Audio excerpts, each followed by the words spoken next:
Olá, estou passando para deixar uma breve mensagem com você nesse ciclo de quarta-feira, ciclo de oração nos lares.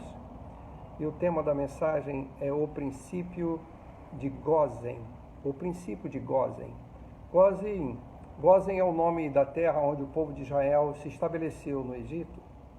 Eu quero ler para você alguns trechos da palavra santa do Senhor que está relacionado com essa história do povo de Israel. Em Gênesis capítulo 46, versículos de 1 a 4, registra o momento em que Deus fala com Jacó, né? Vocês sabem que os patriarcas começam em Abraão, depois o seu filho Isaque e depois o seu filho Jacó, que teve o seu nome mudado por Deus para Israel. Então eu vou ler o texto antes de Israel, ou seja, Jacó, ir para o Egito com a sua família. Ali cerca de 70 almas estavam iniciando este povo que ficou 400 anos no Egito. Então diz assim a palavra de Deus em Gênesis, no capítulo 46, 1 a 4, Deus conversando com Jacó, com Israel, antes deles irem para o Egito, deixarem a sua terra e irem para o Egito. Porque havia uma grande fome e para não morrer de fome, eles foram para o Egito. Só que lá no Egito já estava o seu filho José, né? José do Egito. E Jacó achava que o seu filho estava morto. E quando ele soube que o seu filho agora era o governador do Egito, ele se reanimou e levou toda a sua família para o Egito, onde havia terras férteis, para fugir da fome. E ali eles foram estabelecidos nessa terra lá no Egito, chamado Gósen. Por isso nós vamos refletir hoje, mais uma vez repetindo, sobre o princípio de Gósen. Os irmãos vão entender durante a mensagem que princípio é esse e como se aplica a nós hoje. Diz assim a palavra de Deus em Gênesis capítulo 46, de 1 a 4. E partiu Israel com tudo quanto tinha, e veio a Berseba, e ofereceu sacrifícios ao Deus de seu pai, Isaque. Então Israel, ou seja, Jacó, já estava se deslocando com toda a sua tralha, com toda a sua família, com todos os seus animais. E em Berseba ele para e ali oferece culto ao Senhor. E nesse momento que ele está oferecendo culto ao Senhor, diz o texto, continuando: E falou Deus a Israel em visões de noite, e disse: Jacó, Jacó. E ele disse: Eis-me aqui. E disse: Eu sou Deus, o Deus de teu pai. Não temas descer ao Egito, porque eu te farei ali uma grande nação, e descerei contigo ao Egito, e certamente te farei tornar a subir, e José porá a sua mão sobre os teus olhos.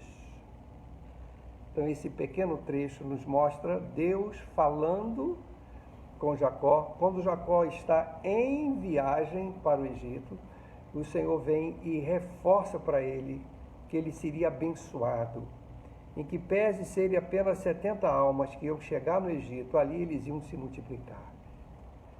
O Senhor prometeu fazer deles uma grande nação, como tinha prometido a Abraão, né? Também a Isaque, e agora ele repete com Jacó, né?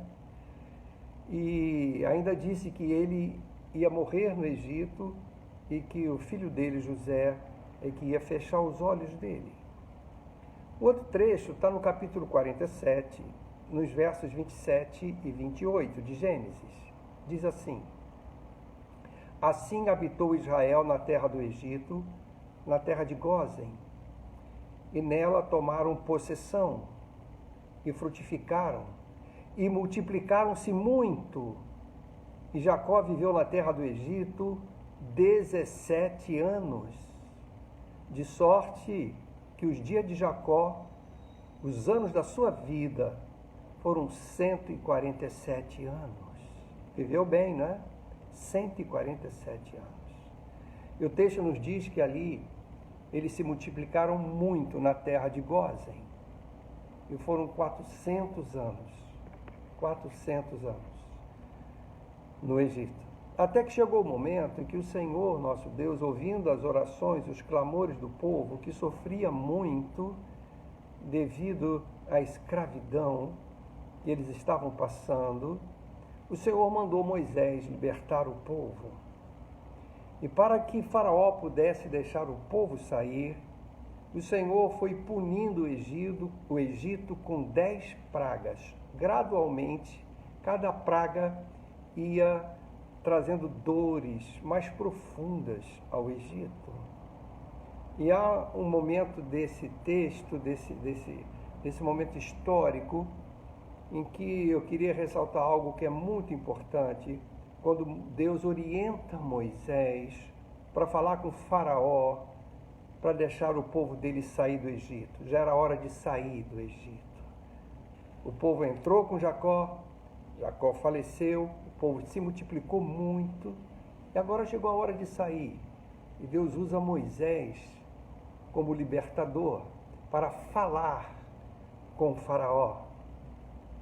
E disse assim, está registrado em em Êxodo capítulo 8, versos 20 a 23, Êxodo 8, de 20 a 23, o Senhor orientando Moisés. Diz assim: disse mais o Senhor a Moisés: levanta-te pela manhã cedo e põe-te diante de Faraó. Eis que ele sairá às águas, e diz-lhe: assim diz o Senhor, deixa ir o meu povo para que me sirva. Porque se não deixares ir o meu povo, eis que enviarei enxames de moscas sobre ti e sobre os teus servos e sobre o teu povo e as tuas casas, e as casas dos egípcios se encherão destes enxames, e também a terra em que eles estiverem. E naquele dia, olha que expressão muito importante, e naquele dia eu separarei a terra de Gósen, em que meu povo habita, que nela não haja enxames de moscas, para que saibas que eu sou o Senhor no meio desta terra. E porei separação entre o meu povo e o teu povo. Amanhã se fará este sinal. Então, queridos, as pragas foram caindo sobre o Egito, e essa era mais uma praga, praga das moscas, do enxame de moscas. E o que eu gostaria de destacar nesse texto é que, primeiro, Deus fala com que orienta Moisés para que diga a Faraó que é para deixar o povo ir, para que o povo possa cultuá-lo, servi-lo.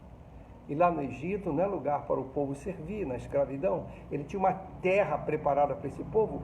Deixa o meu povo ir. E ele disse: se você não deixar meu povo ir, nós vamos mandar um enxame de moscas.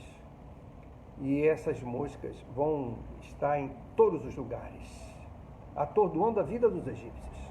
Mas há um lugar que essas moscas não vão entrar. É na terra de Gósen, onde está o meu povo, porque diz o texto: eu vou fazer uma separação. Eu vou separar a terra de Gósen, ou seja, isso chama-se santificar. É um lugar separado para Deus, onde está o meu povo, não por causa da terra, que era frutífera, fértil, não. É porque naquele local estava o povo de Deus, então aquele local será protegido. Eu vou separar aquela terra, ali o enxame de moscas não vai entrar. Então as pragas do Egito atingiram o Egito, mas o povo de Deus foi protegido, um povo santo, ou seja, separado para Deus. E nesses momentos que nós estamos vivendo, esse é um princípio que eu gostaria que você refletisse.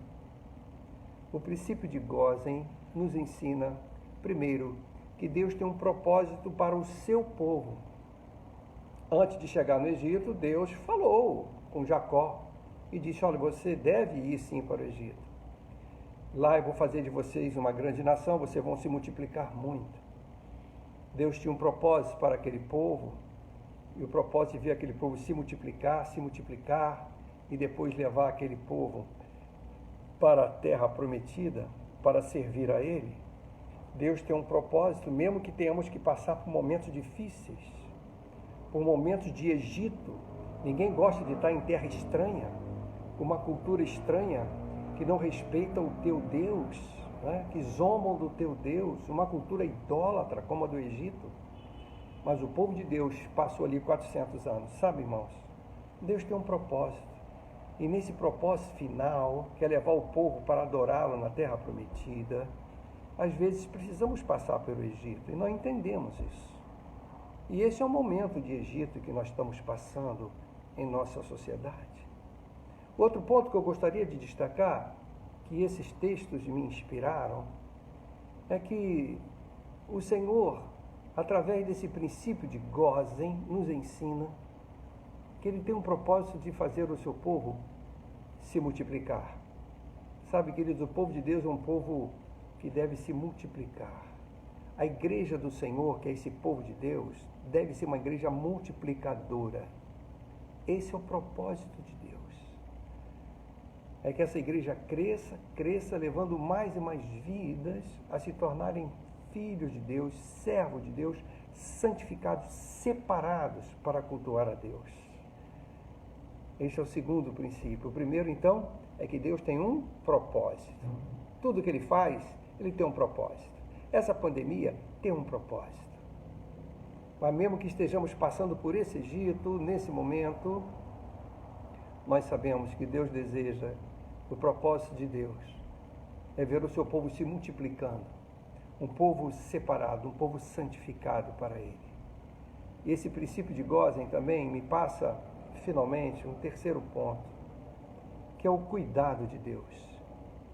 E naquele dia, diz o Senhor, eu separarei a terra de Gozem, eu separarei, em que meu povo habita. Nós fazemos parte desse povo, você faz parte desse povo, quando você abriu seu coração, entregou sua vida ao Senhor Jesus Cristo, reconhecendo como seu único Senhor, o dono da sua vida, o seu Salvador pessoal. Quando você fez isso, você se tornou povo de Deus, igreja do Senhor. E você então é santificado, separado. Deus tem um cuidado para com a sua vida. Deus cuida do seu povo. A praga pode pegar em todo mundo, as moscas vão perturbar a vida de todos, mas do meu povo não. Sabe, amados, estamos vivendo esses dias de pandemia, e mesmo em meio a esse momento difícil de Egito que estamos passando, Deus está nos chamando para continuarmos sendo uma igreja multiplicadora e uma igreja que descansa nos cuidados, no amor paternal desse Deus. Eu queria te inspirar a isso, que você confiasse e cresce nesse Deus, um Deus que tem um propósito para tudo que Ele faz, e Ele tem um propósito para esse momento. E Deus, que tem como alvo para o seu povo, um povo cada vez maior, se multiplicando, ganhando vidas e vidas para o Senhor Jesus Cristo, salvando da condenação eterna. Esse é o propósito final, o maior de todos. E Deus nos fala e nos chama para realizarmos esse propósito, fazer discípulos em meio a esse momento tão difícil, testemunhando de Cristo, semeando o amor de Deus, ajudando as pessoas que estão necessitando, multiplicando o amor de Deus, multiplicando vidas. E por fim, o princípio de gozem me ensina que o nosso Deus, o Deus de Israel, o Deus da igreja, o Pai do Senhor Jesus Cristo, é um Deus cuidadoso. Descanse nisso. Descanse no cuidado de Deus. Esse é o princípio de Gozem, essa terra tão fértil lá no Egito, onde o povo cresceu, se multiplicou, mas chegou o momento de ir para a terra prometida e deixar o Egito e ver as maravilhas de Deus e caminhar com Deus no deserto até chegar finalmente em Canaã e entrar na terra prometida. Nós estamos semelhantemente, da mesma maneira, caminhando rumo a Canaã celestial. E às vezes nessa caminhada nós passamos por momentos difíceis, mas nós precisamos ter absoluta confiança que esse Deus quer que nós continuemos a ser um povo multiplicador, uma igreja multiplicadora em vidas, levando o testemunho do Evangelho. E esse Deus quer que nós confiemos no cuidado dele. O enxame de moscas vai atingir todo o Egito, vai perturbar todas as pessoas do Egito, mas tem um povo que nesse povo as moscas não vão chegar. É o meu povo. Só vai acontecer conosco aquilo que Deus permitir. E a palavra de Deus diz que todas as coisas, todas sem exceção, cooperam para o bem daqueles que amam a Deus. Romanos 8:28 diz assim: e sabemos que todas as coisas contribuem juntamente para o bem daqueles que amam a Deus, daqueles que são chamados segundo o seu propósito. É nesse Deus que eu te convido nessa noite a descansar, a confiar e a servir, porque nós somos um povo chamados para sair do Egito para servi-lo. E só nós podemos servi-lo. Nós somos santificados, separados para isso. E o nosso culto, que agrada a Deus, é quando nós testemunhamos e ganhamos almas, multiplicando esse povo, crescendo, e a igreja crescendo, discipulando, batizando. Faça parte desse movimento e descanse nos cuidados desse Deus. Ele é um Deus cuidadoso. Como diz o salmista no Salmo 91, aquele que habita no esconderijo do Altíssimo e habita à sombra do Onipotente, descansará nesse Deus. Aquele que habita nesse esconderijo, à sombra desse onipotente Deus, descansará nele. E eu quero te convidar a descansar no Senhor. Deus te abençoe.